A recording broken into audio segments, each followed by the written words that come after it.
What's up, everybody? Trinity here, and welcome back to the Second Street Marvel, and welcome to another episode of Nerd Therapy. This is episode number 3, and before we get into this video, I just wanted to apologize to everyone out there. Apparently, while I was recording this session with Adam from Fanjecture, I was having some audio difficulties, and towards the end of the video, we did have a couple of other technical difficulties as well. Again, I apologize. These are just some of the joys of doing live streams. Again, the audio, I apologize. My audio the whole time sounds like I am in a can, and there are just some things that happened with my computer, some technical things that I have no clue how to explain other than technical difficulties. I hope those have been fixed. I was having some experiences here doing some of the latest live streams as well, but I assure you, I hope they've all been fixed as of now. After this video, it should be all good. But thank you guys so much for tuning into this video. Kick back and enjoy this good session that I had with Adam from Fanjecture, brought to you by all of the Myrtle Maniacs, our channel members. If you want to learn a little bit more about that, you can check down in the description of this video or join the join button right next to the subscribe button there. Also, go check out Adam from Fanjecture's channel as well. Thank you all so much for being here. Now let's go ahead and get into this video.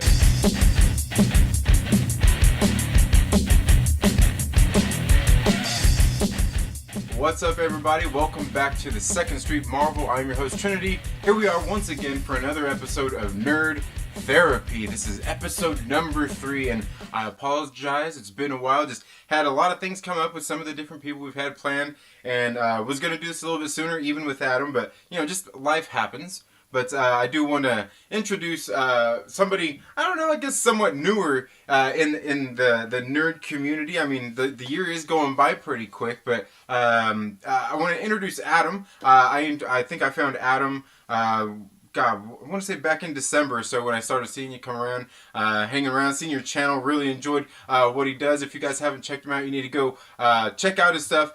So without any further ado, I'll let him say everything else. This is our guest for today. This is Adam. Go ahead and introduce yourself and let everybody know who you are and what you do. Wow. Everything else. Okay, I'm Adam. I do have a YouTube channel. I've been doing it since December of 2019. So it's been a minute since I started doing it, and yeah, I don't know. I don't know what else to say right now. The channel is basically it's morphing into basically I want to do a lot more interactive gaming type stuff. I do my biggest thing that I do on the channel is a show called Debate 8. Where it's sort of based off NCAA tournament brackets, and we pick a topic, and I get all the people who come to the show and watch, and they vote live, and it's a lot of fun, and people get very heated debates, both on screen and in the chat about what movies are their favorites and what should move on. And I don't know, that's the kind of stuff I really enjoy. So I don't know, that's me, that's the channel. Yeah, and it's great. You know, I think maybe that, you know, I remember I seen your channel. Well, I remember hearing the name on the John Campea show, because how your whole channel, like kind of before the channel started, the way it all evolved and everything. I remember hearing it on there, and then I think I remember seeing you in like some of the chats and everything. And I was like, hey, who is this? And I remember going in and seeing your channel and everything. I'm like, dude, like these are great. Like you said, some of the first debate 8s you were doing, I think you didn't even have guests on. You were doing those by yourself. Right. And going through and doing that, and so I've got to ask, like, because it's been a while since I've watched those, but what was that like, kind of getting in and doing something like that on your own, knowing that like there's nobody watching? Right. Those were some of the most. Okay, so it was both fun and extremely difficult because I had to do way more prep. Obviously, now I still do prep for my own show, but I had to fill 30 to 45 minutes of time just by myself. So the prep work was a lot, and it was tough because even though I knew I was sometimes streaming for nobody. I think the very first one I literally streamed there were nobody watching, and it was just me doing it.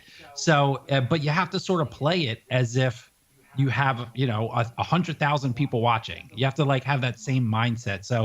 So it was fun. It was interesting. It definitely was challenging for sure to sort of hone my skills. I would say I felt like the first for me, I hate those first couple ones. It's so cringy going back and watching it. But what and the funny thing is for me, like it's not the first time I've been on a microphone. It's a lot of the first times I've been on camera. So a lot of my issues was like working out, like looking at the camera the right way and not being like super like uber shy about making sure, like, focusing on what I need to look at. And so like it was actually good in a sense that like no one was watching, which got me able to sort of like work out all my on camera and on microphone issues that I may have had beforehand. So yeah, it's very interesting. Right. Yeah. Yeah. Definitely. I totally understand that, and I'm the same way too. Like your kind of whole mindset with that is, I might be shooting it right now all by myself, but I have to Hmm. act like there's possibly a million other people watching me right now because Yeah. for one, a million people could come and watch this video a year from now, and Right. two, and two, maybe who knows, maybe like one of those crazy things happens, and next thing you know, like 3 weeks later, your stuff blows up, and all of a sudden you do have a whole bunch of people in there. It's like, whoa, like okay, like I totally wasn't ready for this, and now I'm like not even there or ready yet. It's kind of one of those things like you jump in, you do it, and you just get better at doing it. Yeah, I had one of those videos too, and I learned a lesson the hard way. The biggest video I've had so far on my channel, and I know it's not going to sound like a lot to a lot of people who may be watching, but it hit like 1,100 views, which for my tiny ass little channel is actually pretty big. But it was honestly, it wasn't a debate eight. It was one of the morning streams that I was doing, and this was very early on in the morning streams, Nice. and it was one of the worst morning streams I've ever had, because like I honestly that morning, like I was up late the night before because I remember what the show was. It was I did a review of the Parks and Rec special the day after. That was like the big topic. Yes. And I was like up late watching it, and like I watched it a couple times because I was really pumped and I was really enjoying it. I was up late, and it was one of those days where like the kids kept me up all night. The energy level was like at zero the next day, and I'm doing the show, and I don't know, it like not only did a ton of people, I guess the algorithm like liked it because I guess it was in the news and it was positive, but a ton of people watched it, and it was like today to date it's still my most downvoted video as well. And I was just like, man, that was a double hit on me.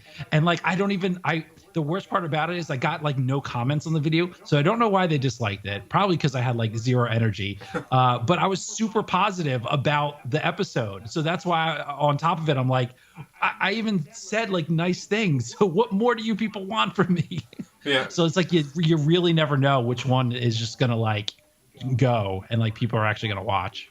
So crazy. Yeah, it is too, and it's funny how those kinds of things how those kind of things work because how they pick up and kind of take off. Like you're sitting there wondering, like it's hard because even being a small channel, even if you're a big channel, like you can't look into like replicating it. You got to look at like what happened that day that got this out there because like I don't, like, because you try to look at it, it's like, no, I mean, you're trying to find a needle in a haystack, and like you said, it was probably just one day the algorithm favored you that day and pushed out your video and got it out there in front of everybody. But I think I Right, right. remember that stream because I think I definitely remember it was the quarantine stream, right?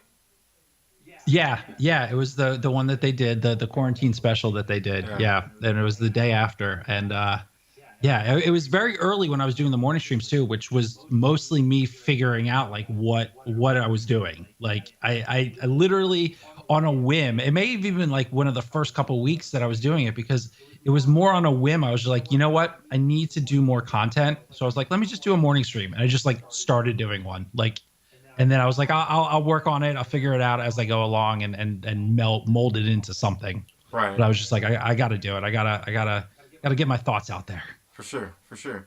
So what was it that made you like start your channel? Like you're kind of your way. Like obviously you're a nerd. Into all this Mhm. kinds of the movies and all these nerdy things before you started your channel. But what made you want to Yeah. start your channel?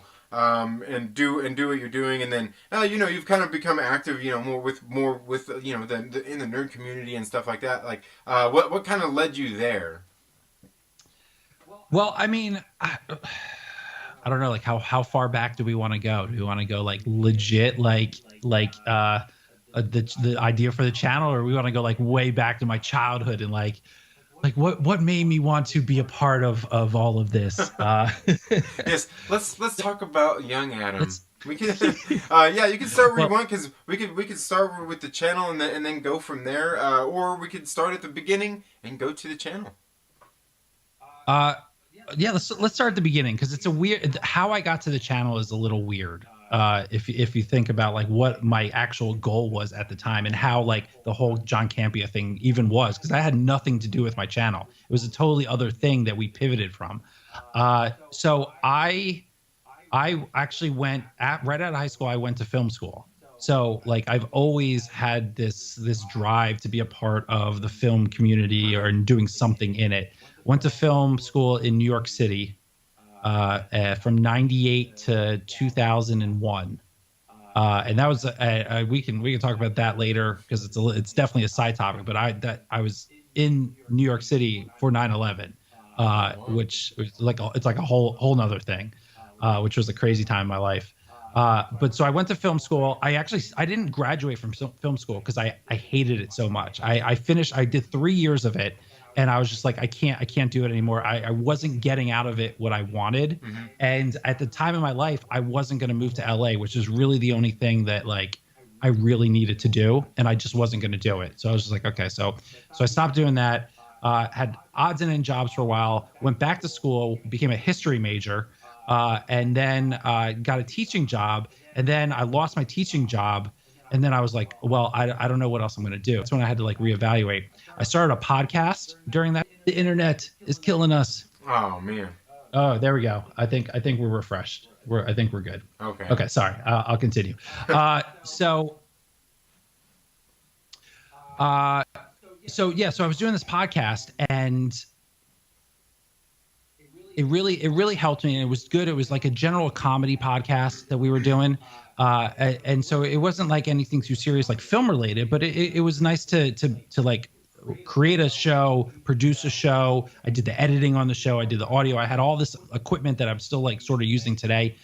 So it really got me into the mindset of like creating something, and I love that feeling. Mm-hmm. And then on that time off, that's when I actually got my first job in television, and that sort of like rocketed me through to where I am working today. So I started off at MLB Network, and I worked there for a whole bunch of years. I started at the ground floor, and I worked my way up there. Jumped over to NHL Network, so I had the sports television network going, and then I left there, and I'm at my current job at another television network. I'm not going to say which one though, but I work at a television network now, and this whole idea of being a part of TV and film and everything has always sort of been my thing. But the one thing that I found missing from the film community was like this outlet of like having fun and the gaming aspect, which is like sort of what Debate 8 sort of turned into. Right. So originally, and what you recognize my name from was the fact that me and my cousin, uh, we started a box office gaming website, Okay. which at the time when there was actually a box office to like hang out with and talk about, and like there's numbers and people went to the movie theater, it was great, and we were actually doing okay for a little while, and then I sunk a whole bunch of money into advertising, which is probably one of the mistakes that I definitely made. I should have invested that money into something else, but I invested that money into doing advertising on the John Campia show, which it was a whole.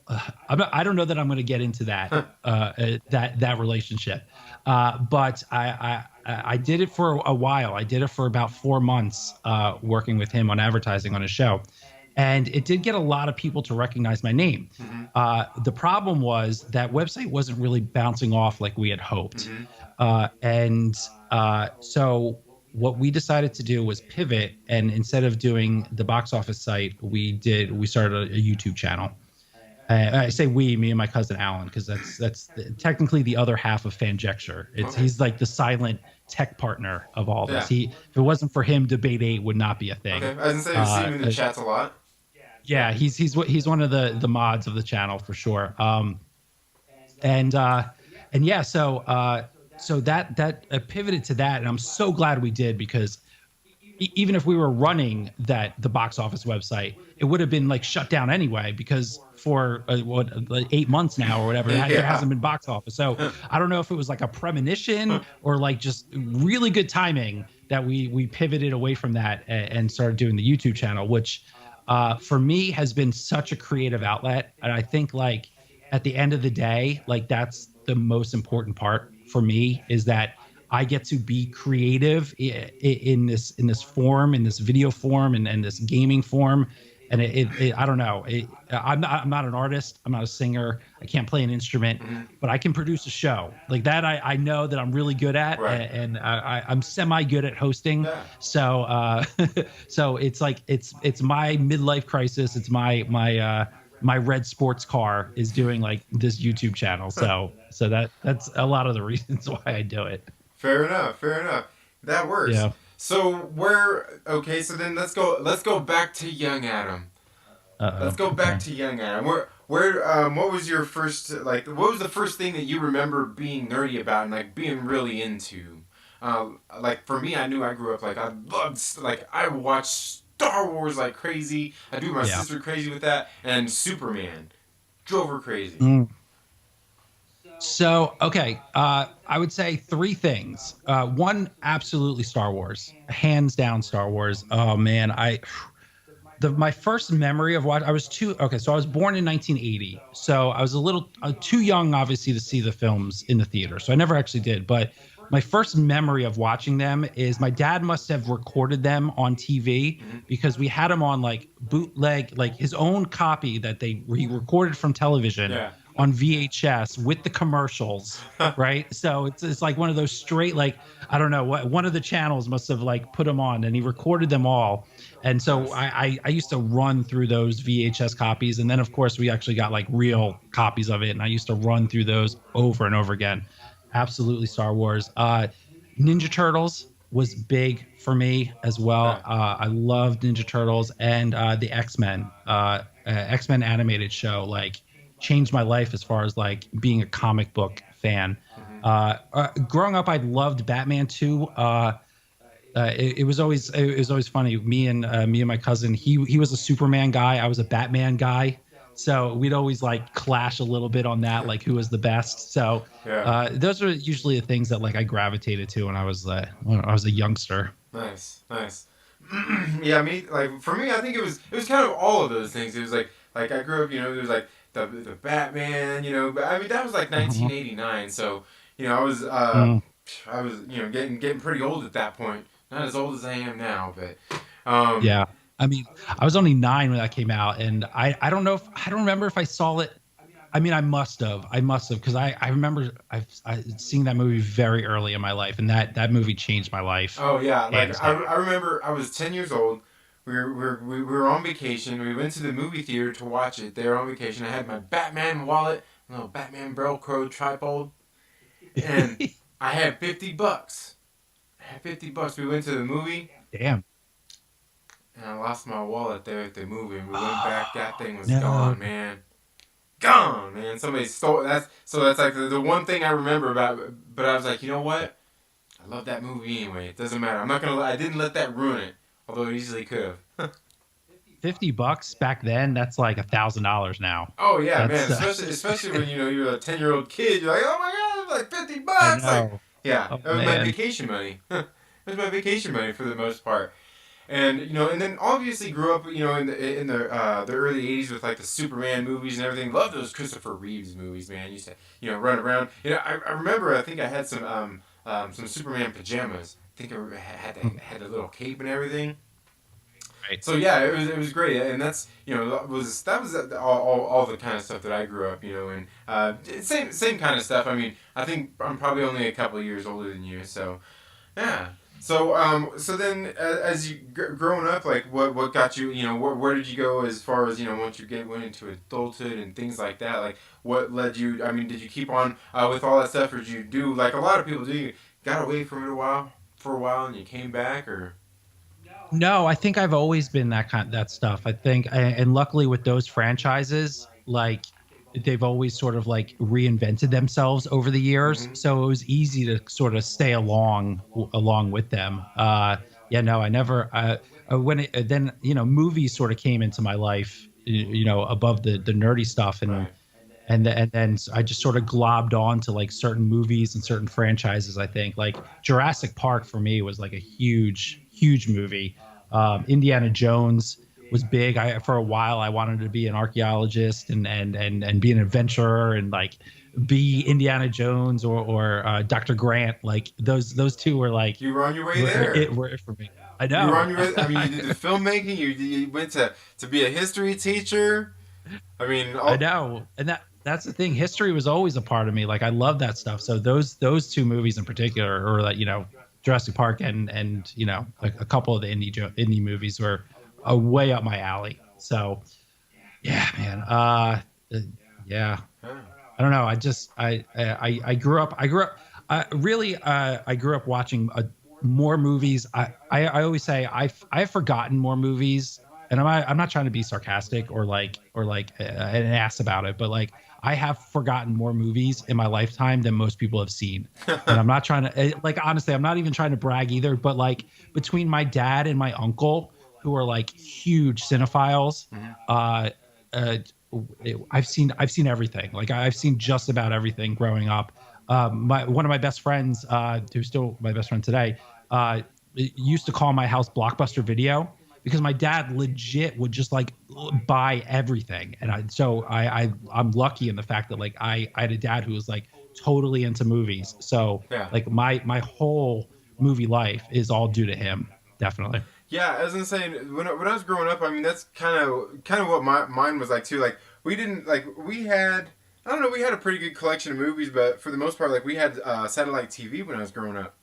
From the time I Hmm. was a kid, so we had the little descrambler chips and everything. So we had all those movie networks. And I'm Yeah. telling you, like the same thing. I used to watch all kinds of movies. My father, he loved westerns. He used to, Mm. like I would watch some of those old, God, was it Mickey Rooney movies? God, what were those called when he was a young kid? Man, they were old black and white movies. Um, but they were just simple movies about him being a young man growing up in the world. And just all dude, same kind of thing. And for me, like I got into like like movies, music, and all these different things, Mm. and a lot of it by way of the movies. Because one of the Yeah. things I remember a lot, as a kid, was the movie La Bomba. It was one of my Mm. favorite movies growing up as a kid, and Yeah. because like Lou Diamond Phillips was so great in that movie. What's his name? Joe Pantoliano playing his his manager, and just all the things that he dealt with, trying to get into the world that he was wanting to. All he wanted to do was make music. He had his girlfriend that he loved, and he wanted to make music. You know what I mean? And Yeah. he found a way to do it. And there was people out there trying to fight for it to do it. But there was also people always just like constantly pushing back against it. It was one of those kinds of things. You see all these kinds of things within this very simple movie. And if I go back and I watch the movie still, I show it to my kids and stuff. I'm like, man, like there's so much stuff in this movie. This movie is so great, and it's kind of something that helped shape my life because it's like it was a movie, and I really liked the acting in it, but then it had the music in it too, and it made me want to Yeah. play music also. And then in the first place, I That's loved awesome. music, so yeah, Yeah. Yeah, that's awesome. And it's funny how movies like make you want to do that. Like I wanted to go to film school because of Steven Spielberg. mm-hmm. Like Spielberg was a huge influence on me as far as like wanting to go into this career. And so I get that, man. Like you just sometimes when you're young and impressionable, like you get inspired by what you see. Yeah. I get it. Yeah, and for me, it was like I always wanted to be a performer. I guess that's what it was. I see all these different things. Yeah. So like when I would watch movies, more like it wasn't until I got older where I started watching like other things. Like just like like more into like the nerdy stuff, like like looking at the way frames, movies are shot, and all these different kinds of things. Looking at really paying attention to Mhm. backgrounds and all that stuff, and really getting into all that kinds of stuff. But it was when I was younger that I would watch all these movies, and I'd be watching I'd watch the actors and I'd watch their facial expressions and what they're doing and what like all those little things that they teach you, like the actors have to do Yeah. to emote, for emotions and those different kinds of things. So that's one of the things like I would always do. Like I'm sitting there, I would make faces in the mirror. I used to make all kinds of crazy noises. It was just crazy stuff, and that's I Right. don't know. Believe me, I got. Well, I mean, it works with your voice acting. I mean, honestly, you could be a voice actor if you really like honed in on it. You're good. You're good with that stuff. Yeah, and I've thought about doing that kind of stuff because like for me it was everything, and that's one of the things I kind of liked about all this stuff was like for me, and that's as I grew up I found out that like for me I think it's really just the arts and different ways in doing each one because like I also love to draw. And so, I'm really good at drawing. I like drawing like still lifes. But then the other thing, like Mhm. my ultimate thing was I always liked, just like I don't know, like I said, like performing, because I was even in a band for a while. Got to play a few shows, and there's nothing better in the world than doing that. Right. Right. Yeah. I wish I could do that, man. I used to play guitar, not well, and not like not to the extent like I've had some people in my life that are really good at guitar, but yeah, I mean, I used to be able to, I don't know, I 10 chords, which sometimes just knowing 10 chords is enough to like play like 70% of the songs, right? Right. so So so yeah, I used to play a little bit. is this why I heard? Was it you that was getting a little excited on Saturday? I was gone from that part of the stream about the guitar guy, some guitar guy coming out, and was it Chris Daughtry? Oh, Did, the Chris Daughtry thing, man. I look, we were memeing a little bit, but like, uh, I think I played it up a little bit more because everyone else was hating on it so much that I was like trying to be like uber positive about it. But like, no, nobody wanted to watch that. Like, not a single person. that's funny. That's funny. Yeah, yeah, it was So really good. overall, what's But what's the what's the biggest thing, like in this whole like nerd thing that we've got going on here in this fandom things? It's so crazy out there with everything going on out there, and yeah. that's kind of like where I'm still trying to find my way where within Mm. everything going on in this fandom because it's really crazy there on the internet. Just so many, just so much Yeah, divisiveness, and so much of it that it's not really like so much of it is divisive because I think people let it be. You know what I mean? Because a lot right. of days people don't want to hear each other out or anything like that. And so, like, where have you found yourself on a lot? Because I know obviously you're an opinionated person. You got your own opinions and fit in there in all this nerddom fandom stuff as well. So Yeah. where you stand at? I don't know, man. Like I think that's an ever growing process. I don't know that anyone ever should be or can be like so steadfast in their beliefs. Otherwise, like how are you going to grow as a person? One way or the other. Like we're always trying to grow. I gotta say, like my hardest thing in a lot of this is like trying to listen and understand other people's opinions about stuff, Mm-hmm. and it's hard.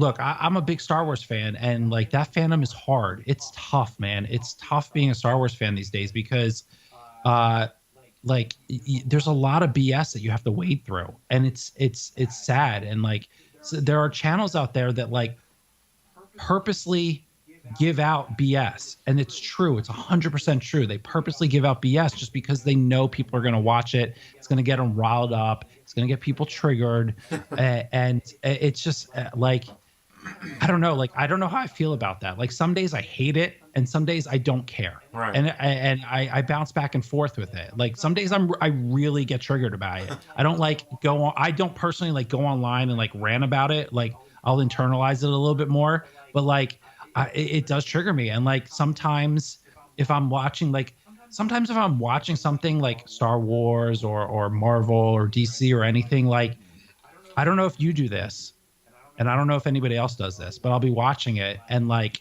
it'll pop into my head like, oh boy, I wonder what the haters are going to think about this, instead of just sitting, watching, and enjoying. Like somehow that creeps into my head like, okay, maybe I'm enjoying this, but like I know if I hop online in about 20 minutes, my timeline's going to get flooded with like, oh, that's garbage, that's stupid, oh, that's woke, like, and it's like it sometimes it just takes away the enjoyment, and I want to get out of my own head about that, but it's so hard to nowadays. So I don't know if I'm the only one that ever thinks that way. Right. Yeah, no, I mean, I totally hear you. And that's why, like, and that's kind of like why like, why I want to stay. That's why, where I'm comfortable where I am, because, like, there's, all the things going on out there, in all these fandoms, there's so many different sects, of fandoms out there. And I myself don't really like to,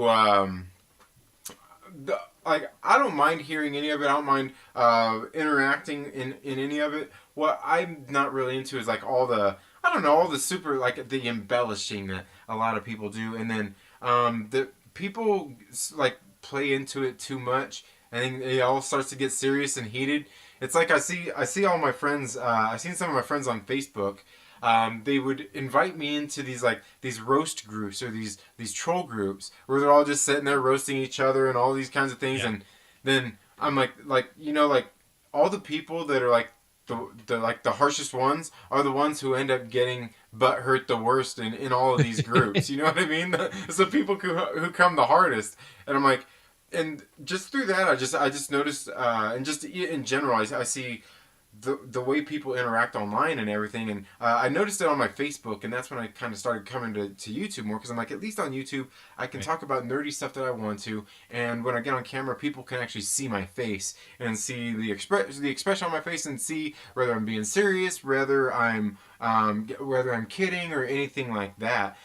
Because Right. the one thing I don't like seeing is just all of the, like, just all the, not even necessarily the divisiveness, but the treating other people's like a bunch of assholes, just because of movies, these stupid movies and shit that we're watching. And I get that we're Yeah. passionate about it, but the people Yeah. interacting in this way, and then it spills over into everything else. All these interactions that people are having, and that's where my channel is right now. I'm still trying to figure out what I want to do, because I like that, and I like talking about those kinds of things at the same time.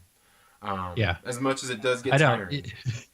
I mean, your channel's weird in that sense, because like I would say like your weekday streams are like the total chill, like level-headed streams, and then you get to Friday night, and then all hell breaks loose on Friday nights on the channel. So Sometimes. it's so funny. Yeah, yeah, and that's just it. Is part of that is because, like, during the week I want to just keep, it's in the morning times. We all want to unwind, have a good time. Just have a good time. Yeah. A lot of Yeah. people are working and things like that, and on Friday nights, it's been a long week, probably fed up and tired, and I've had enough.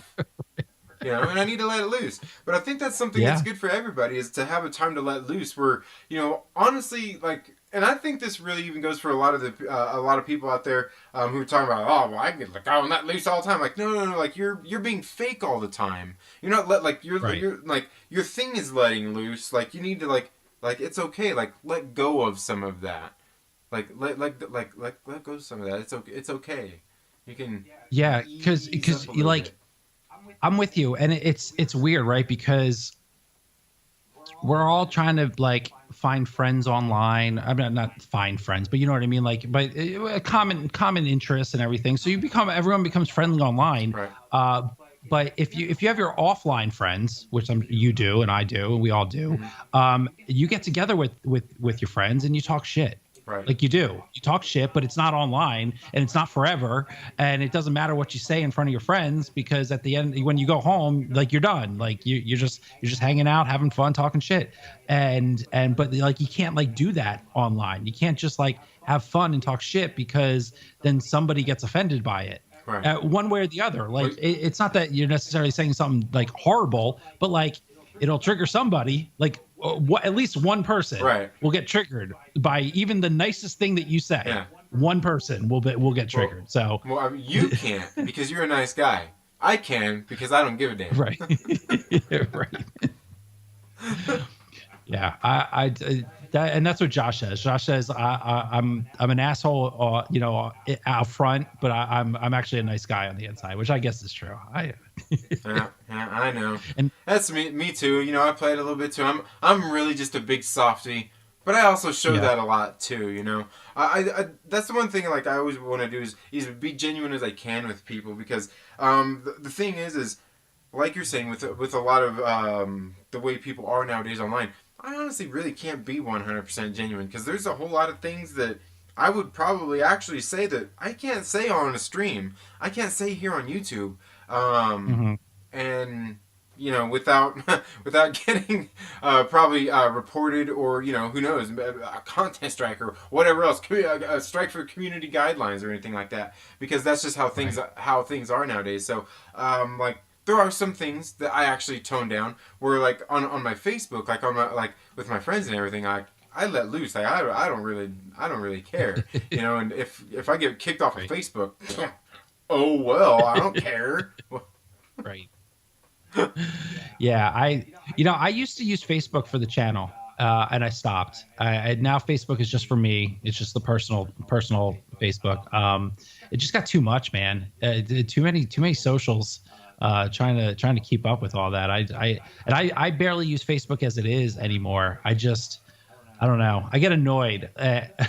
Even the people on my own timeline, I get super annoyed on like both sides. Like I legit like I'm not like super woke. I'm not like SJW, and I'm certainly not.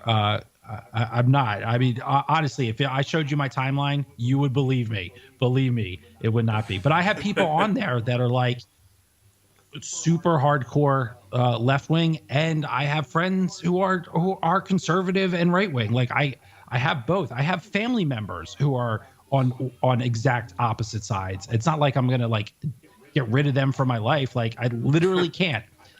They're family. They So might get rid uh of you though. so it's so crazy. And so I try not to go on Facebook too much because of that, because it's like sometimes it's just scrolling down. It's like, oh, this person said this, and then this person, and then they're not going against each other because they don't necessarily know each other, but like it's like it's just a cavalcade of like it's so much, and it gets to be too much sometimes. You just have to like walk away from it. Right, right. Yeah, as I So say, for I and that's can't. the crazy thing, just seeing all the stuff online. That's kind of like why I want to do the things that I want to do, because I mean there are I see a lot of people out there that and I'm not gonna hate on anybody's hustle. You do what you got to do within your space Mhm. and everything, but also there's not enough people out there, I feel, that will be honest just with their feelings and everything without having to slap all the extra rhetoric or anything like that on it, because there's just so much of that that goes on, and that Yeah. for me what is what gets really tiring. And it's to the point where I see like some of these people online that I'm like, I wonder, like, are you really a fan of this stuff? Are you a fake fan? Because I hear a lot of people, and it's like they don't even take enjoyment in anything that they're talking about, and they never have anything good to say about anything. And like for me, that's just boring. Yeah. Yeah, there's a couple people that float around in the channels that I know, uh, where it just seems like, do you like anything? Right, Like, give me one thing that you like, just that we have some common ground. right, Like, because yeah, I'm with you, man. Like, there are some people out there that just seem to want to just hate everything. I'm just like, and it's not the majority. hmm, That there are people who hate everything, but there are those out there, and I'm just like, come on, man. I mean, why are you a fan? Like, what are you a fan of? right, Like, if you hate everything, just stop watching. Just stop watching everything. Because what's the point? You're just circling in your own hate all day, every day. right. Makes a little bit no sense to me sometimes. Yeah, and as I'm saying, that's the nice thing about channels like yours is you get to your channel, you watch the videos, the morning streams, you're just there talking about some of the topics, and then you get on your debate 8 show, and it's just a fun interactive thing. It's something where anybody could come on there and just all you got to do is share your feelings and cast your votes. Something pretty Mm. simple, but even some of those things these days can't be that simple. No, definitely not. And I definitely get hate for that too. Like, dude, man, doing Debate 8 is such a crazy show because I literally, I, I'm not, I never please anybody. There has yet to be a week where after it started like actually getting a decent sized audience, there has never been a week where at least not one person has complained about which eight is in the debate. And it's so funny, and not like a bad way, like not like oh, you're an asshole, I can't believe like you left this out, but it's just like it's so funny to me, like there's no way to please everybody like at any point in time. It's so funny. I love it. Yeah, absolutely. Yeah, I mean, there's no doing that, and so you shouldn't even try. That's why sometimes it's fun. That's Right. like why sometimes it's fun to see you there on the show, get all flustered, get all flustered.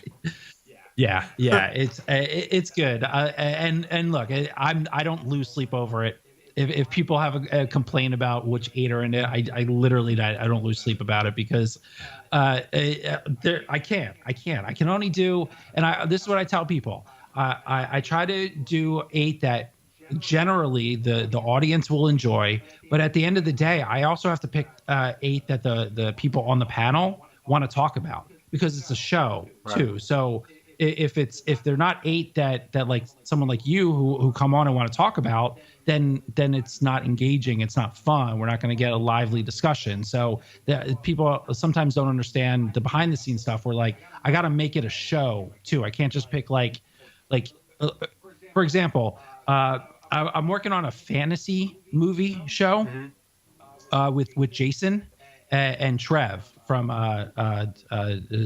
yeah, people have seen him around in Yeah. Den of Nerds, T-Rev. and of course Jason is the resident Dungeon and Dragon guy of the Den of Nerds. So they're very into the fantasy movies, and they at first we had this giant list, and I was like, guys, half of these movies literally nobody has ever seen, so we have to like just cut them out like right away. And that's part of the process too, is like I'm sure these are great movies, and I'm sure if like we sat down and watched them, like people might enjoy them, but part of the problem with that show is like you got to pick movies that people have seen, and I know that like narrows the pool a little because you're talking general audiences, Mm-hmm. but you gotta make sure that like people have a good time as well. Right.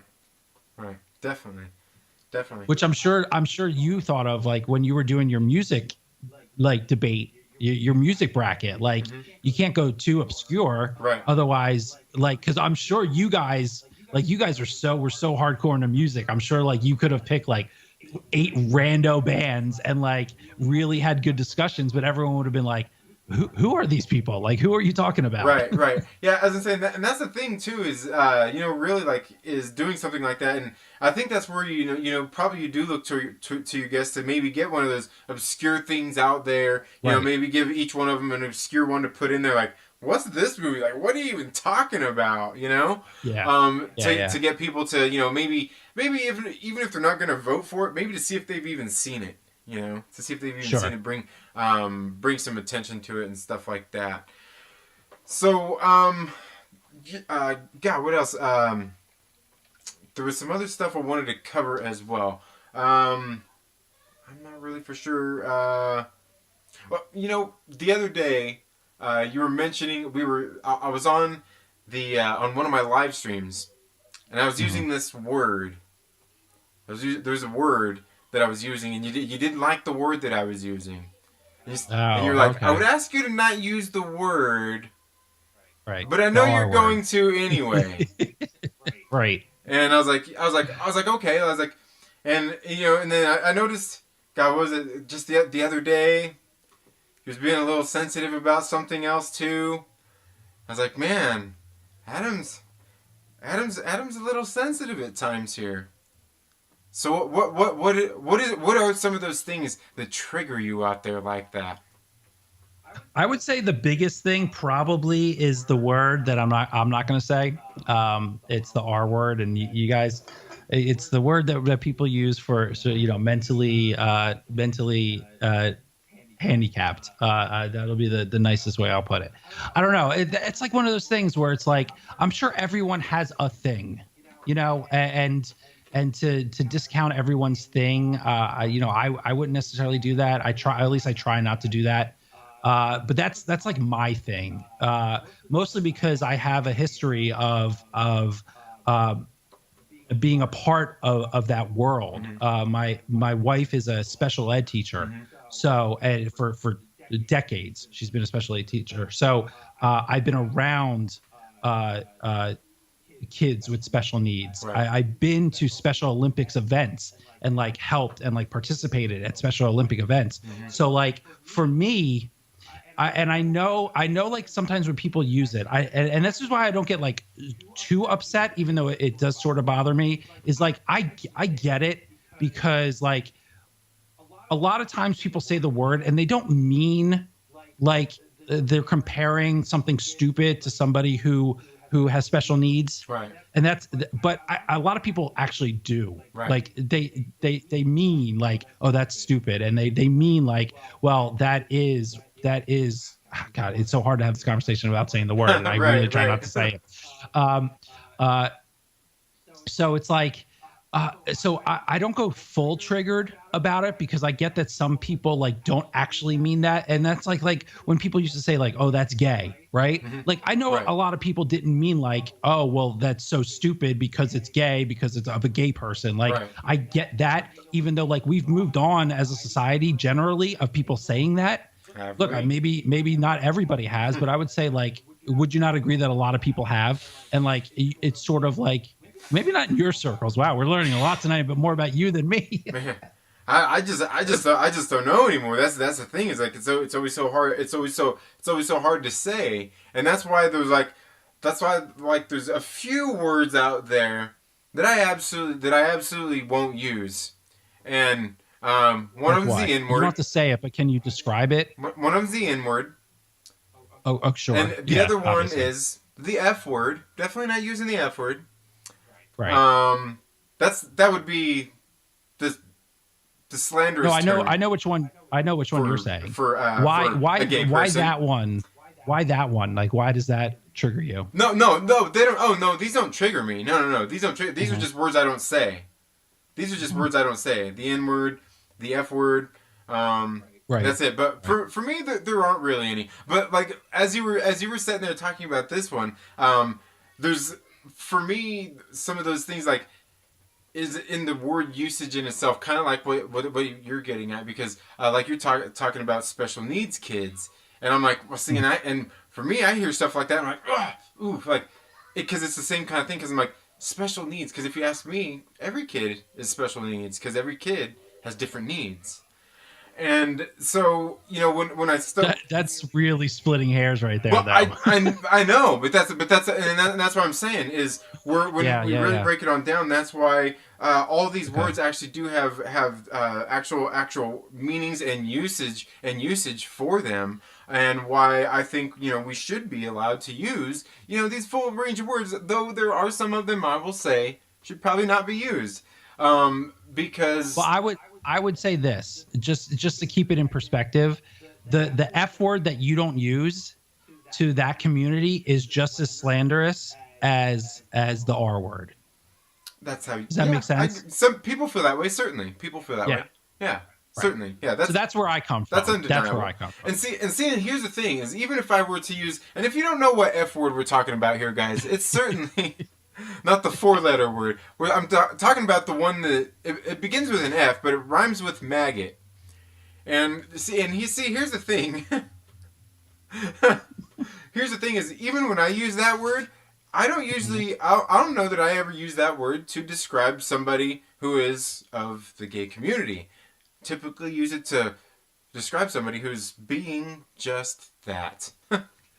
Right. And that's like the disconnect that a lot of people have. Right. And that's the whole argument, right? Mm-hmm. That's literally the whole argument, is that you're using it because you're using it just as a word to describe something dumb or stupid. Right. But with the disconnect of, does it affect anybody else? And that, I guess that's the whole like woke thing, Yeah. or like being an SJW, or like, so like I get it. And that's why I don't go full triggered, because like I understand. Yeah. I get the other side of it. Yeah, and for me, And like when I use the R word, I'm using it to actually describe somebody who actually is the R word. Somebody who actually is the R word, not somebody with an actual disability. Right, right. Because I don't well, know. which in itself is kind of defeating because the person I'm describing actually does have a disability, but it's only by way of them actually being that word, not actually having any kind of incapacities other than the fact that they just can't get it through their thick skull. Right. And Yeah. No.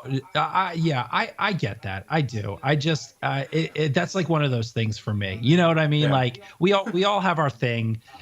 It's my thing. I will always be that guy that's like, you probably shouldn't use that word, but right, like I'm not gonna fist fight you because you're a grown person. Not you, but like that person is a grown person, typically an adult who is either is going to listen to me or not, and I'm not going to like fist fight you over you using that word. Like that's not going to happen. So right, so I will always speak my piece and be like, but think better, think choose a different word, like expand your vocabulary. right. But that's to the extent that I usually go. And maybe that's what like stops me from being an SJW is that like I'll speak my piece, but like I won't like go too far, and maybe that's not right of me. Maybe I should go further. Maybe I should like stand up for other people. But I don't know. I don't know what the line is there, but I Well, that's my piece on well, that. see, and that's the thing is these days you can't put yourself out there for somebody and defend somebody because chances are it's probably going to come back and bite you in the ass.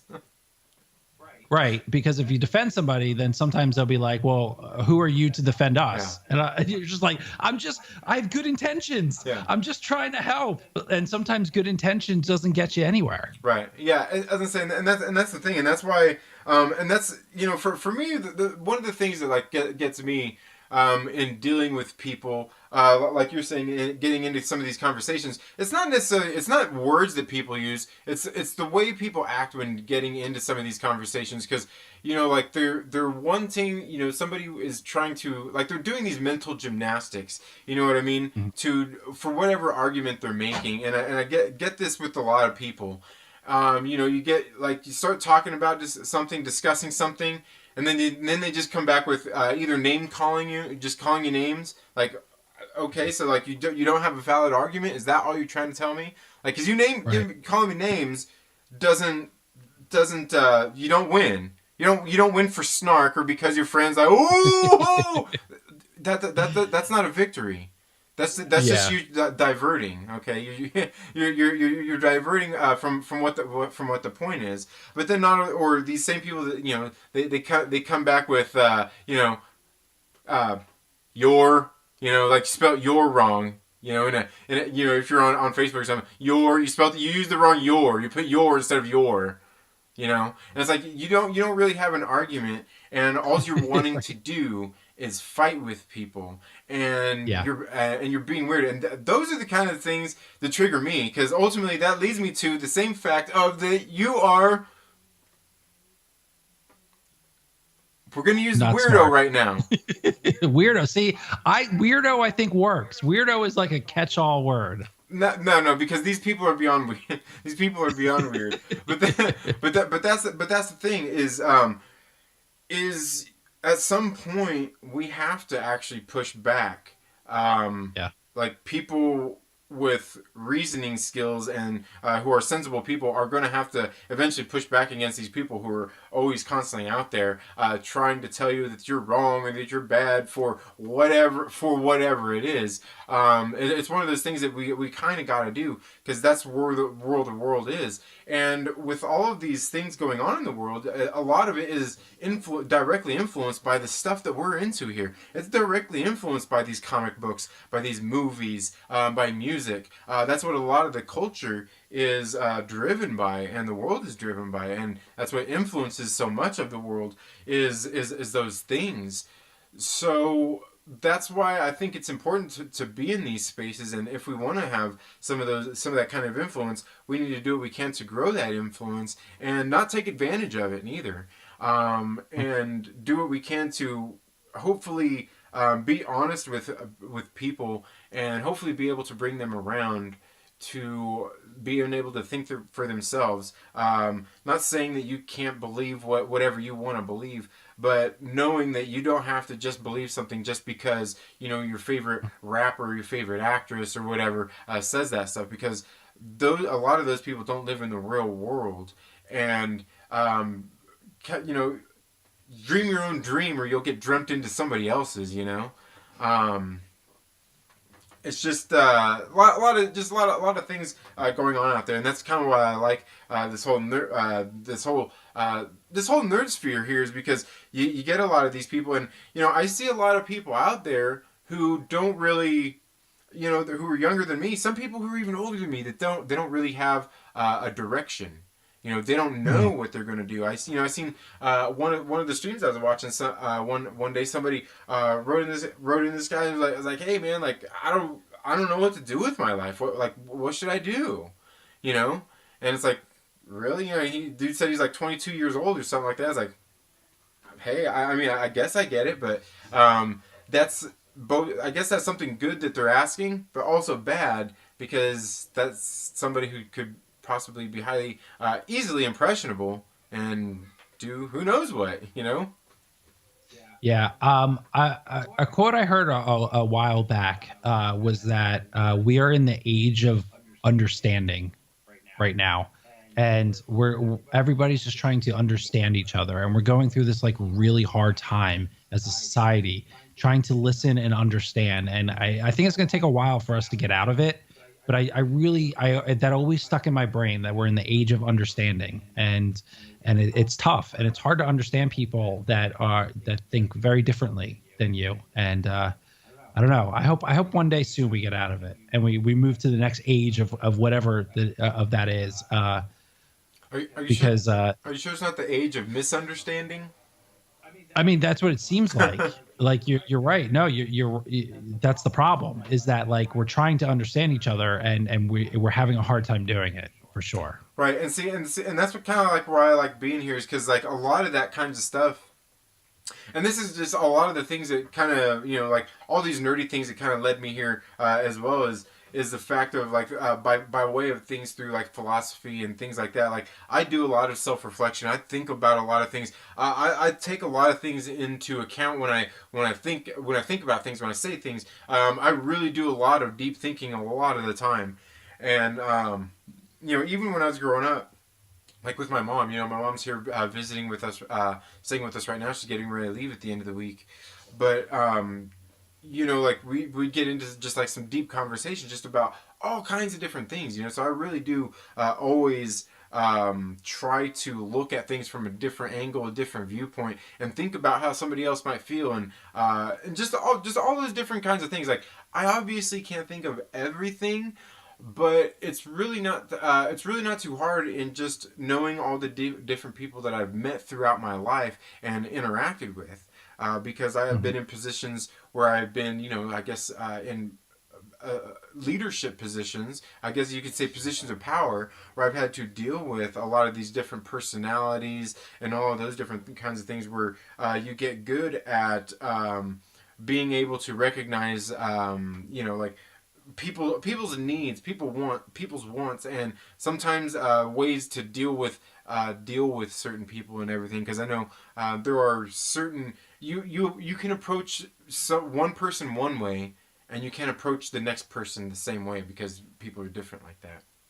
Yeah, you're spot on with that one. It's like, uh, like you said earlier, like kids have different learning and skill sets that you have to like treat one each differently. And I as a parent, that, and I know that my daughter is not the same as my son, and you have to take each person, like how I get them to listen, or how I get them to concentrate, or like do something for me, or whatever it is. They're so different. So like you're right, when dealing with individual people, sometimes we try to do a blanket like statement to try to get to people, and that may not be the best course of action. So that makes it even harder when there's millions and millions of people who literally everyone is different. Right. You can lay out 100 topics and 100 people, and they're going to feel different about every single one of those 100 things. I mean, there's might be some overlap, Right. but like you're going to get 100 different responses on that. So yeah, it's tough, man. It's and that's why you get echo chambers, Right. right? That's why you get people who feel similar about one or two things, and they all congregate because it feels, at the end of the day, it feels good to be in agreement with people, Right. even if it's positive or Right. negative. Like it feels good to have somebody to have your back. Right. So it's tough, and then it's if you're in an echo chamber, it's tough to convince somebody to get out of it, especially if you think you're right, but they also think they're right. Who knows who's actually right? Right. So like you're just trying to convince them to make you feel better at the end of the day. Like you may be right. I mean, socially, economically, like anything Ali, you might actually be right at the end of the day. Right. But what you're doing in reality is trying to get somebody to feel like you, so that you feel better about yourself, about how you feel about a certain topic. Right. Yeah. And that's what, like, when it comes down to a lot of things, like, it's, I think there's a lot of people get lost in those kinds of things where, we've talked about this before, where people listen, they listen to respond, not to just listen, or just sit back and just listen to what I have to say. You don't have to be sitting here thinking about responses. Just listen to what I'm saying. Let's start there and just listen, because a lot of people don't do that. Yeah. A lot of people just want to react. They just want to get their 2 cents out there and say what it is that they're wanting to say, and I get that. I get that too. But you don't, like, a lot of people, and a lot of people also, a lot of people go really, but sometimes they will have their conversations to where they will say things to get people to want to respond at the same time. Yeah. So it can be tough sometimes, and that's why I'm thankful for a lot of the real life experiences that I've had in those kind of areas, in dealing with those different people. Just kind of invaluable experiences. I mean, just stuff you can't pay for. Yeah, no, I agree. I think luckily, as an older person, I'm not going to call myself a boomer because I'm not that old. But as an older person online, I feel like I have um, some sort of comfortability in myself, that I think a lot of younger people in their 20s may not have. Mm-hmm. And I think that helps too. I think I don't know. Maybe I'm just smarter, I'm wiser, or I'm dumber, and I'm just full of shit. So there's that too. No, no, and probably not for that, because, like, I know for me, like, I grew, like, and it wasn't like I had to, but I would say I grew up at an early age. I mean, I was working. I bought my first car when I was 15 years old. Um, I was working full time by the time I was 17. I moved out of my parents' house, I think, when I was 17, and I was living with some friends and everything, and kind of just went along there. I mean, I even dropped out of high school. Never got my GED or anything like that. It was, and it's never really been anything that's held me back, neither. It's certainly not anything that I would suggest that anybody do, Hmm. because Yeah.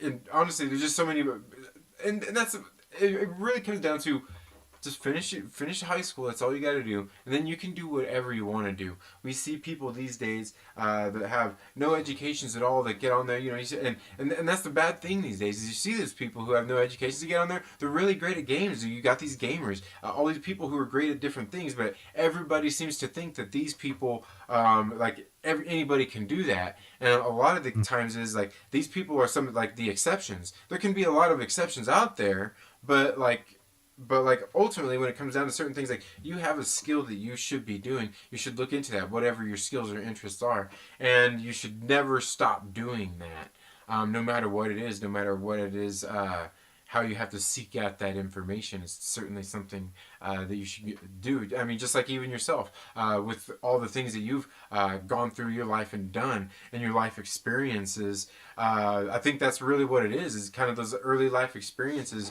that carry on and through, maybe you started learning them in your teens or your early 20s. They carry on and pay dividends by the time you get into your 30s and your 40s. Yeah, I don't know. It's so weird. Like, yeah, I'm with you. So when I would the one of the best things I ever did, I think, for myself was went back to school and got my degree. Not because, like, I mean, yeah, it really helped getting the job at MLB, having a degree. Like, I wouldn't have been able, like, I literally would not be able to get that job because the minimum requirement was a college degree.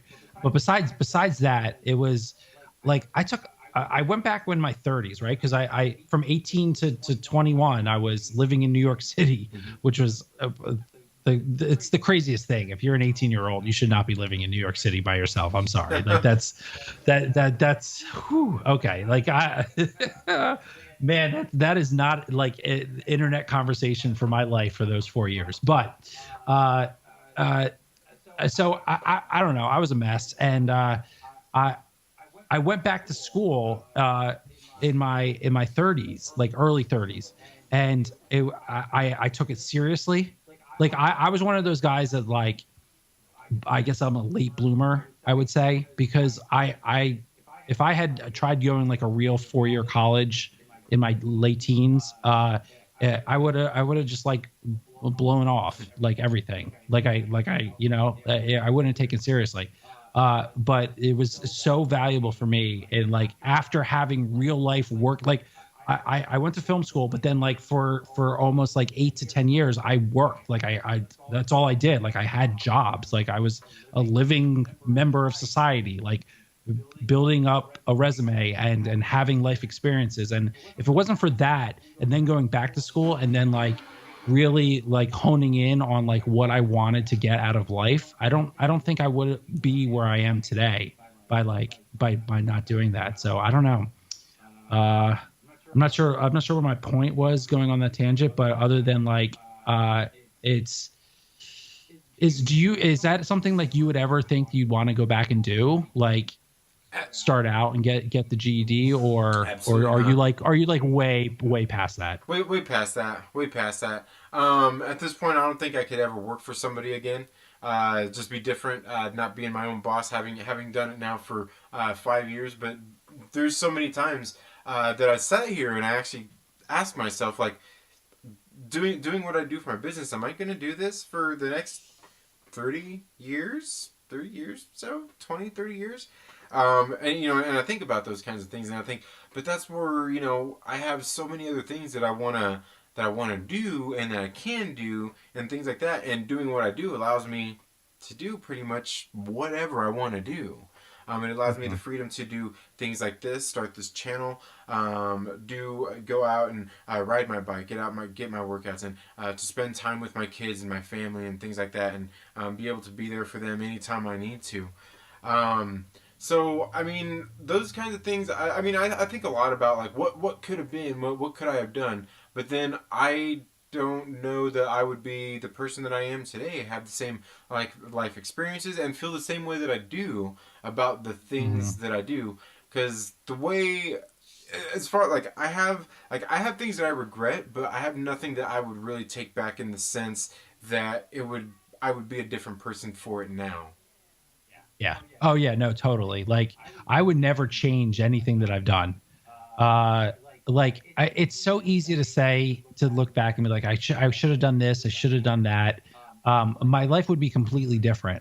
But I'll tell you that, and I know I don't want to get all like too sentimental or anything, but honestly, like, the reason, and if you would have asked me, I guess 6 years ago, man, no, let's say before I got married, before I met my wife, if you would have asked me any time before that period if I would go back and change anything I'd done, I probably would have said yes.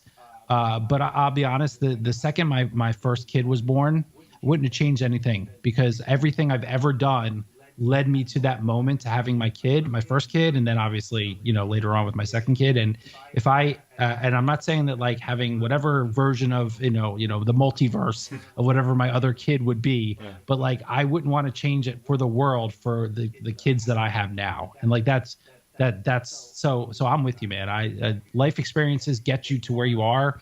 They build you. They make you, like, if you don't fail, you can't learn. Right. And I failed in my life a lot of times, and it's made me a stronger person. So you got to go through that stuff. Yeah, absolutely, and that's something I've certainly done that a lot. Done that a lot in my life, because that is how you learn. I mean, just through failures, Yeah. through trial and error, and things like that. And I think that's something that's kind of lost these days too. Is so many people are scared to go out there and try things and do things, and Yeah. and that's not a good thing. I mean, I think people should be doing that, but also today, it's part of it too is because of the internet and everything, where I think people aren't doing that because everything's just there at your fingertips. What do you need to go learn anything or do anything for? What do you need to read a book for? You can just look it up on Wikipedia or Google it. So I think that's kind of ruining the experience of living real life for a lot of people and having real interactions. And I think that's why we see so many people online having the kind of interactions that they do. Where I laugh at I chuckle at a lot of the stuff where I see people that get on the internet and take this stuff too seriously, and it's like it makes me laugh, and at the same time, it's kind of sad at the same time. When I sit there and really think about these things, um, because I know, and we've talked about that on the Den of Nerds. Like, I know that people aren't aware what they're doing when it comes to some of Mm. these things either. Yeah. I will say though, at least, and I'll give Josh a lot of credit. I don't like to, but I'll give him a little bit of credit. I've been around, the movie online sphere for a long time, a very long time. Not me personally, like on camera, but like I was very much an early adapter to the film communities, both in podcast and on YouTube. And I'm not going to say Josh is like one of the only like really good communities that I've been a part of, but like definitely a small handful of them. And that's part of the reason why like I glob onto that, is because it's at least there, I've met great people like you and countless other people who just like don't, they just want to like be, you know what I mean? Like, does that make Right. sense? They just want to like enjoy stuff and like talk about stuff and like be a part of something. And like, yeah, it doesn't mean you have to like everything, and it doesn't mean that like everyone has to agree, but you can disagree and be cool about it. Like, Right. you and I don't agree. I would say you and I actually don't agree on a lot of Oh, stuff. no, no, no, no. We probably do, but I go out of my way to disagree with you. Oh, okay. Well, then there's that too. But you know what I'm saying? Like, you and I don't necessarily agree on everything. Right. We certainly don't agree on like the whole like going to the theater versus like everything should be digital kind of thing. Like, that triggers you. I can tell by your face. So like, but like, you and I are cool, and we can have that conversation, and we can yell at each other. Like, we literally could be on the computer right now yelling at each other, and then when we were done, we're like, all right, cool, I'll talk to you tomorrow, We're not, like, we're, kind of we're thing. not cool. You took my wrench. Oh, I'm sorry. No, no, you're You right. took You're my right. I did wrench. take your wrench. We're not I cool. did, because you were being an asshole. So I had to punish you. I'm not You were sure. talking too much I'm shit. not sure Like, if you. there's I'm a not amount sure of if you shit that guys. I'll And take. that was the funny thing that day. I was like, man, like Adam's feeling sensitive today. I'm like, what did I say? I was trying to figure it out. I'm like, what's he all upset about? And I was just You were cracking telling up. me I'm how like, to what did I do my even say? I show, wasn't and even I'm just trying to like, be a no, jerk. no. So where does all that come? Where your sensitivities come? Why are you so sensitive, Adam? I was picked on as a kid a lot, so I get very defensive about myself. And no, actually, honestly, the real. Sorry. I'm yelling. I need to not yell. The real reason is that I'm kind of an asshole, and if you tell me that my ideas are stupid, I will get very defensive. Like that's really what it is, honestly. And that day you were like, yeah, you don't have anything to talk about, but you're a movie channel. How could you not have any movies to talk about? Like, what are you doing? Like, you're a fucking idiot. And I'm just like, no, no, no, no, get out of here. So yeah, honestly, that's what it comes down to. It's like sometimes I get in my own head where I'm like, every idea that I have is golden, even though I know it's not. I know it's not. Right. But but when somebody tells me it's not, and I don't realize it myself, I'm like, oh, fuck you. That's funny. Yeah, yeah, and it's funny too because like I get that a lot of times in like not even necessarily on streams, but even in chats and stuff where I'll go and I'll say something because like I just I just get straight to the point. I don't really try to beat around the bush, but I'll say something and I notice like people get upset. And I'm like, man, like what are these people like? What happened? And then because like sometimes it makes me think like, man, like was I really being a jerk that I did that like because there's times like where I actually get caught in that myself. I'm like, I wasn't trying to be a jerk, but and then I'm like, was I like and Right. and it really happens on and where that really happens is on Facebook. Is on Facebook a lot because people will say something and just like that, you'll say like don't really have anything to talk about today. I'm like, well, talk about, and I think maybe you misread what I said. I'm like, well, talk about movies. No. That's what you are. You're a movie channel. Let's talk about movies. Just pick a movie and talk about it. And I think maybe you read it wrong or something, but I get that a lot. Like even in Facebook, like somebody will say something, and I'll be like, and I'll say something just kind of real matter of factly, and I'm like, well, what the fuck's that supposed to mean? like yeah. I just really like nothing. Like I think you're looking a little too far into this, and they're like, well, no, like what did you mean by this? I'm like, just what I said. And right. Yeah, it's funny, but that's the digital space, and that's how it is sometimes. Like sometimes you read something wrong, and maybe it's just like the way you read it, or maybe you just were feeling it at that second. And it's funny, and that's how a lot of the internet culture is sometimes too. And I've seen that times, where you'll get online and see somebody says something like, well, you said this, and like, no, like go back and reread it, and they're like, oh, I just read it wrong. Okay, like I read it and it makes sense now. Yeah, I'm definitely guilty of that. Like it's so hard in text. Like there's no inflection, there's no context. Sometimes it's just words, and then you're even like I'm guilty of that. Where like it's like I'll say something and like did I really mean what I said? Did I mean? And I'm like, no, I didn't actually mean that. I'm like, I have to apologize. I was like, sorry. I didn't. That's not what I meant. Like, and I've definitely done it in like people's chats before. Like even the other day, like during Josh's chat, like, it was just the other day. He was like talking shit on me during the stream, and I was like.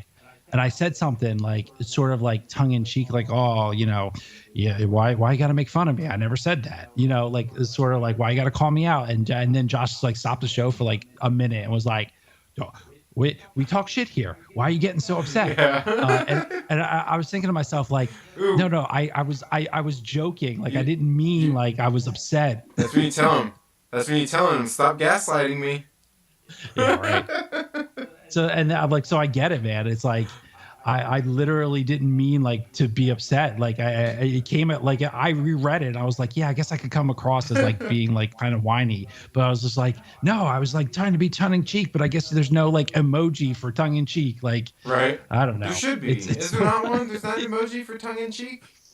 I mean, maybe there is. I don't use them enough. Yeah, me either. So I mean, I know the throw the horns one, and I know the what's the other one I know?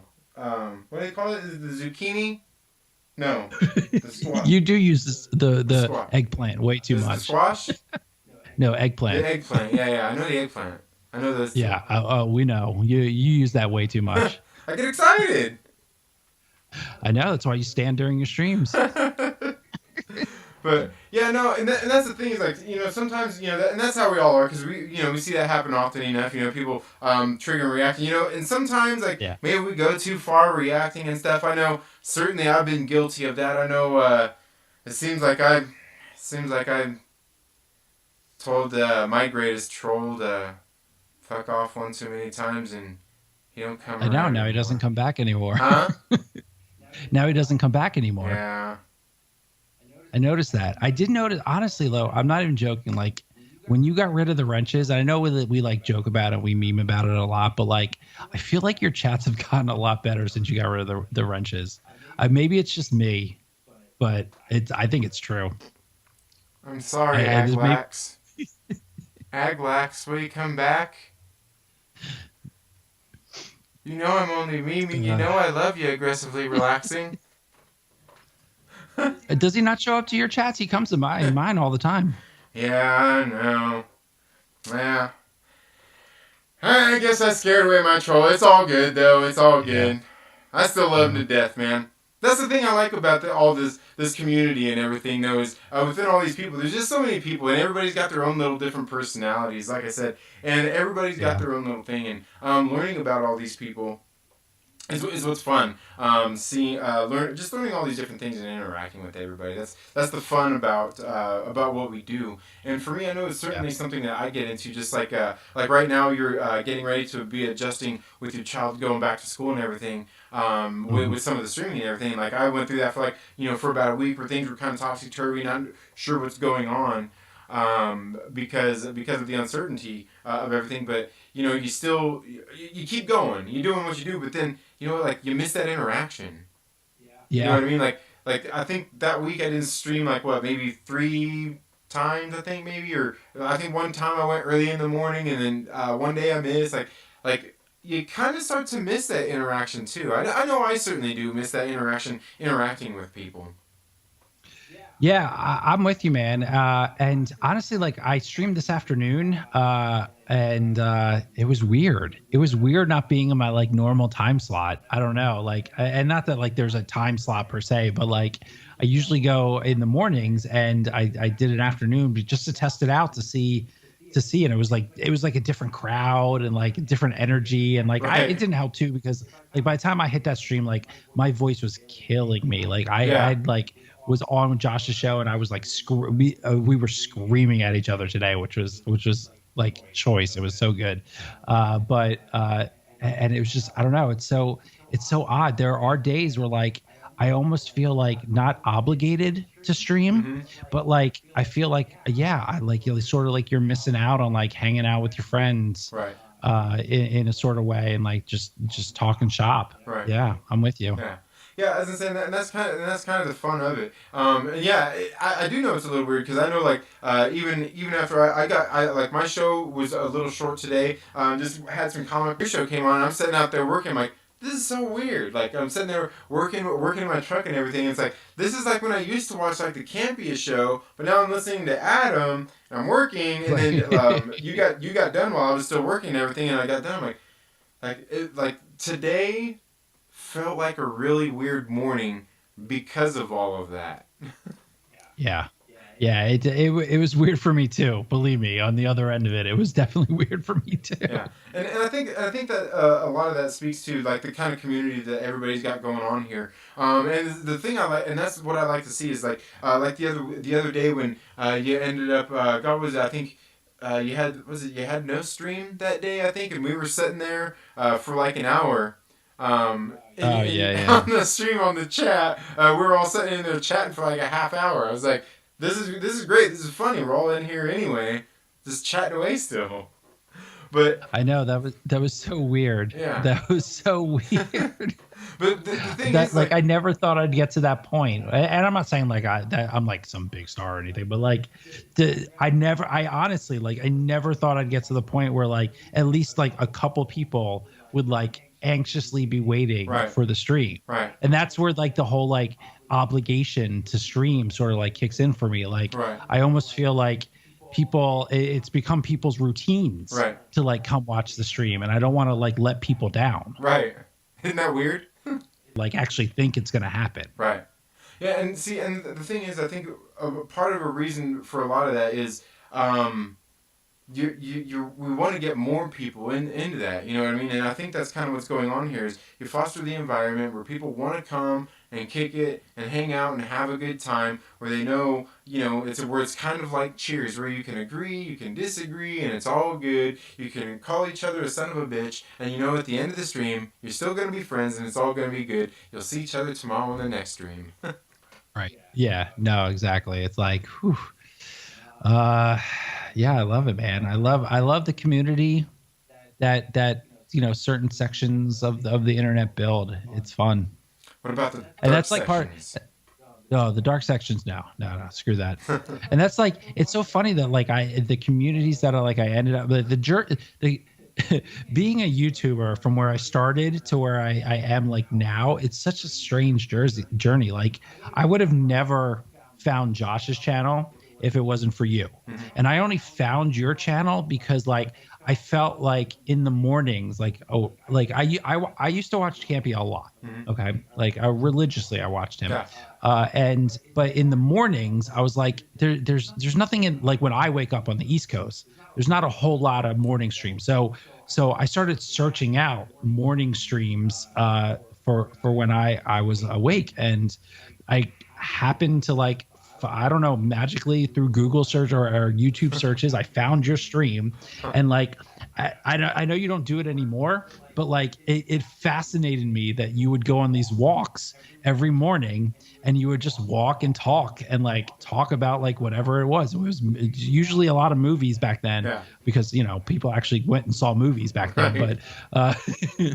But like it'd be movies and comic book stuff and like all sorts of stuff, and like you would just walk and talk, and like sometimes you'd be on a porch and like just sitting talking like to the camera. And I'm like, this is great. So like that's when I started getting into your stuff. And then you've always been really good about like promoting things that you actually watch yourself. Mm-hmm. So you're like, the Den of Nerds, blah blah blah. So that's how I started like watching Josh and Den of Nerds, and like seeing what that sort of like group and that community has been all about. And it's been a lot of fun, like Yeah. the journey to get there. Yeah, definitely. Yeah, and I've thought about those, and you mentioned that before. I'm like, if I had good reception here where I live at, I would happily do more of those streams. But like where I live at, man, it's like the worst reception in the world. And Yeah. like it's so bad. Like when I'm here at the house, it's typically the calls are Wi-Fi calls, because it's like with the Wi-Fi assistant stuff, because it's that bad here. Yeah, it's um I didn't realize that you weren't around your house when you were doing those. So it's like, yeah, it makes sense that you're like not doing it now. Yeah. But yeah, I mean, I don't get it. You should get like a hotspot, like a traveling hotspot for you. Right. It's just like, Well, and here's the thing: is I've thought about doing that on some bike rides or something, or I could even go out of town and go a little bit west of where I live at and go on some walks and do that in the desert. yeah, yeah, and like never come back. We never heard from Trinity again. Or go visit The Myrtle. the heat got him. But Dude, you need to do Myrtle more. yeah, I've been wanting to do it, and I've got a review that I want to do. I'm already thinking about it, and I've been trying to think of some segments that I want to bring back with Myrtle and things like that. And I've had other characters that I've wanted to do as well. It's just finding a way to integrate all of that into a live show or something like that. Yeah, I love that character. He's so funny. I love when you bring him out and you grab him out of the basement. Like, I don't know. I find it endlessly entertaining. Yeah. That's just me personally. I don't know what the numbers are for you, but like for me, I love it. Yeah. It's always fun. It's fun to do. It's fun to do Myrtle or Myrtle. Yeah. Did I say that right? I don't know. Oh no, I'm sure you did. What you do in your own time, buddy. That's up to you. But so is there anything else that me or any of the viewers should know out there about Adam? I don't know, man. I don't know. I'm really happy to be part of this YouTube community and the film community. I know I'm not everyone's taste, and I can tell that because my numbers aren't growing as fast as they probably should be for somebody who like. It's so weird. Like I'm definitely not like a hardcore like numbers guy as far as like my sub count, because the number that I really concentrate on is like the people concurrent viewers. How many people are at my live shows watching at that time, having a good time? Right. And the thing that I love about the people online is like they come and they have fun. And I get a lot of people live watching the shows, and I'll tell you what, I'll take that over a sub count any day. There's and we all see it, all these people that we may follow online, and they're like, I'm 5 subs away from 600. Who cares? That number means nothing. I don't want dead subs. I want people who enjoy having fun, talking movies, talking television, just enjoying the things that they like and having a good time, and having good conversations about it.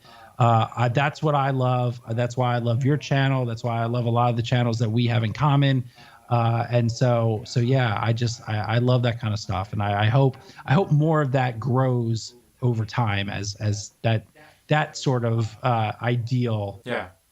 Absolutely, you're right. It's about having some of those debates and being able to come together at the end of them and act like adults about them. That's right. Absolutely. But Well, thank you for having me on. I love Nerd Therapy. It's a series that I really hope like really takes off for you. Honestly, I'm not even joking. No meme. It's you're sort of like the James Corden of not James Corden. Wait, who's the one that did Inside the Actor Studio? yeah, the Uh, right all of a sudden I forget his name when you said that. God, James Lipton. Yeah, Lipton. James Lipton. You're like the James Lipton of the nerd community, and I think it's great. And look, I'm very honored to have been asked to be one of the early guests. So in all seriousness, I this is one of the greatest things you ever come up with. And I can't wait to see like the future of this kind of stuff for you, because it is therapeutic. It really is, just like talking out your nerd stuff is a lot of fun. Absolutely. Well, thank you so much for coming on, Adam. Thank you all so much for tuning in. If you guys aren't already a member of the channel and you don't know anything about that, there are links down in the description where you can go and learn about becoming a channel member. You can click the join button down there and learn about the perks of membership, as this show right here is being brought to you ad-free. Thanks to all the Myrtle Maniacs. The Myrtle Maniacs are the channel members. But thank you all so much for being here. You all have a good day, and we'll see you in the next.